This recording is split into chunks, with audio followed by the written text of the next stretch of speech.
So, I've been meaning to make a video sooner. It's been a long time since I've posted. I haven't been working on the 63 too much. I did get the floors in. The shop's just an absolute mess. Work has taken over, and I came over to work on the car tonight, but what I ended up doing is I'm just trying to organize some of this.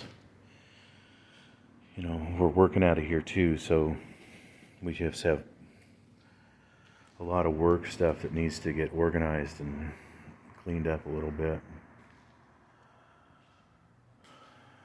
It's just kind of become a mess in here, and it's my own fault. So I've spent tonight kind of organizing and thinking about where to put some of this stuff and kind of shuffle stuff around. It's just, this little shop filled up so fast that it's become difficult to work on the different cars now because there's stuff around them all. When we first set this shop up, we placed the cars specifically this far apart so that both doors can be open at the same time, anticipating we're going to be in here like a hot rod shop working on them every day, every night. And that's just not what's happening right now. But I am working on the 63. I have been doing little bits. I ordered a lot of the parts are coming. All this felt and these pieces of window trim, these bits of rubber, everything like that. This, like the felt in there and the rubber around here. I ordered all that stuff. So I'm going to get all that done. All the door seals. I have all new interior coming. In the shop that we're in here, we're next to an upholstery shop. And they're like, custom cars and hot rods kind of shop. So I talked to him, and I'm going to have him redo my seats instead of, I was going to try and do them myself.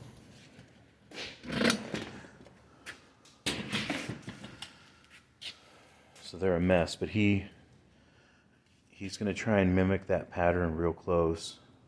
And I ordered these little emblems new, although these look pretty good.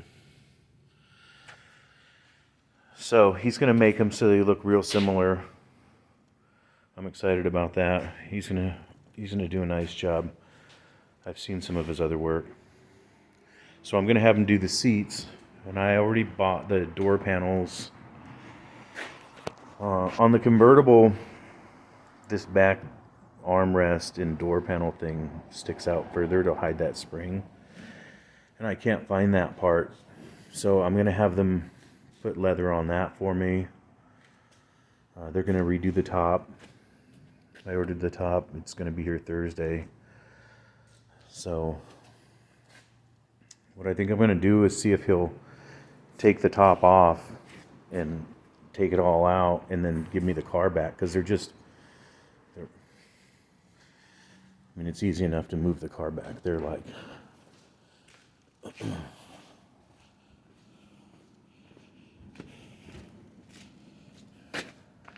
right there.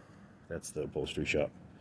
So I think I'm going to have him take the top off and give me the car back for a little while and let me clean everything up. I want to repaint everything. I bought all this. So this is a rubber trim piece here. I bought all this new. So what I want him to do is just take it all off and then give me the frame back and let me clean it and paint it so it looks nice. I got a new dash, a whole new bezel. I got a digital one. I just got white lights. I didn't get red or blue or anything wild. But I'm going to get rid of that. They painted the bezel was the main thing, because they painted all over everything, and everything's got overspray all over it. So I looked into getting just the bezel, just this metal piece here that's chrome, or yeah, I think it's chrome, and take it off and just leave the gauges. I may do that. I'm not sure. And then I also bought a digital kit that does everything, and it does, see, this just does speedometer, and then it has the 3 lights: generator, oil, temperature, and fuel, so 4 lights. The other one, the digital one, has 6 different gauges, and it shows the vitals. It shows a readout, you know, you're at 14.2 volts. With the lights like this, the problem is the light goes on when the system fails. So there's no warning.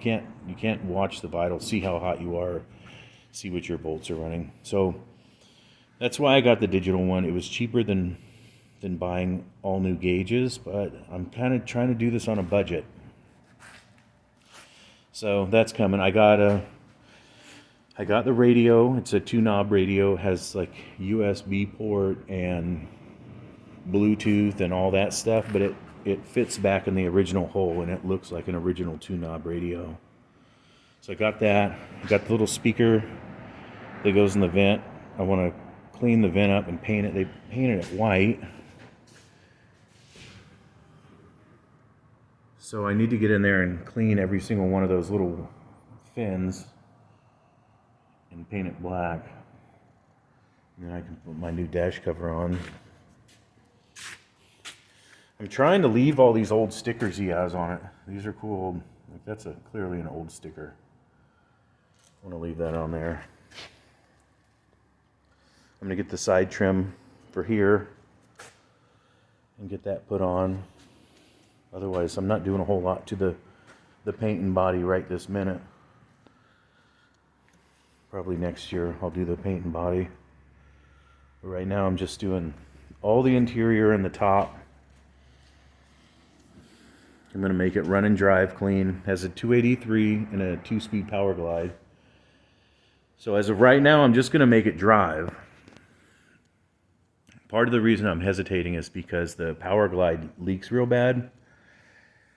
And if I'm going to climb under there and redo the seals and the gaskets and stuff, I have a turbo 350 transmission that virtually bolts right into the same spot, and that would have a 3-speed instead of a 2-speed. So I'm debating if I even mess with that power glide at all and just pull it out and put the 3-speed in it for now. Just going to leave the 283. It has a 1-barrel carburetor. It's not a powerhouse at all, just a little driver. That's what I want. And I think I have this 350 right here that came out of another car. Well, it came out of that car before I built that motor. But this motor ran and drove just fine. There was nothing wrong with it. It was just a stock 350 out of an old van, like a 75 van. It's supposed to be a 4-bolt main. So I'm thinking what I'm going to do is just send this to the rebuild shop and have just a real basic re-ring and re-bearing new gaskets put in that.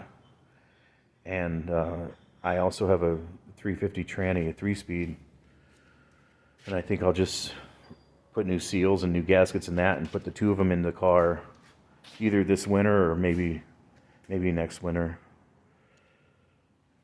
and then just have a good clean driver. And that's all I'm looking for. Just drive it to Reno or Tahoe or whatever and just cruise it around and enjoy it. The paint's not horrible. It's really dirty. Everything is just covered in grime, so it looks a little worse than it is, but it's still pretty bad. That rear quarter got crunched.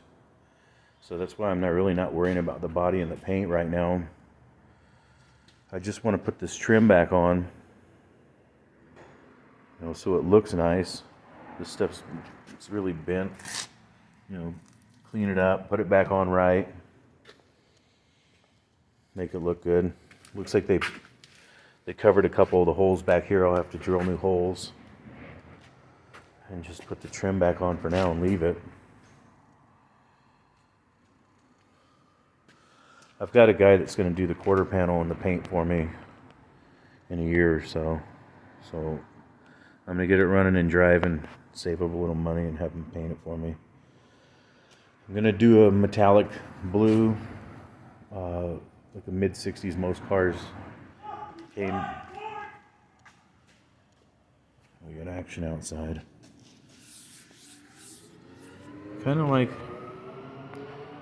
you know, I think that's the original blue that the car was. That's the dash after I took the dash pad off. But I think a blue like that. So that kind of blue, black leather interior, and a white top. And I'm just gonna do a basic rally wheel. Nothing too fancy, just the old rallies. Probably 15x7. The car has power steering, manual brakes. I'm gonna get a disc brake kit that has power booster. Yeah, so that's where we're at. Stuff is getting delivered Thursday, so maybe this weekend I'm just gonna do a marathon.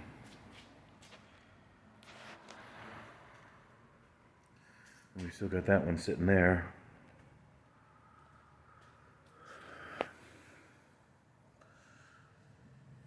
This one's pretty nice. It needs everything. It shows a lot better than the blue one because the paint's shiny.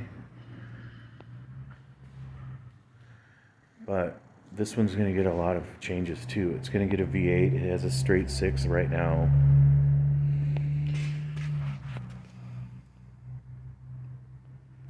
So it's funny that this one has the straight 6, but it has the 4-speed automatic transmission. And this one has the V8, but has the 2-speed transmission. They're both lacking. If we mushed them together, we'd have one good one. So this one's getting a V8. It's getting this motor right here. I know it looks horrible, but this is a 327. It says came out of a 62 to 64 Corvette, which is, in modern technology in today's day and age, it's not all that impressive, but it's just an old kind of period correct 327. 327s are pretty healthy if you build them up right. And that motor is going to get built up real nice. And that'll go in there with the 4-speed. And then we're still not sure on the paint color on this one. Right now it looks really, really nice, so paint's the least of our worries. I think the first thing we're going to do is get this motor out of here, get the V8 in. So, yeah.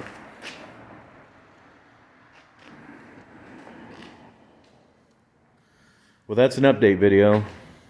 I'll let you know more. I got more stuff coming up next week. A lot's going to go on with this car. It's going to get a huge transformation in the next couple weeks. All right, thanks for watching. Please hit the thumbs up. Please comment. Let me know what you're thinking. All right.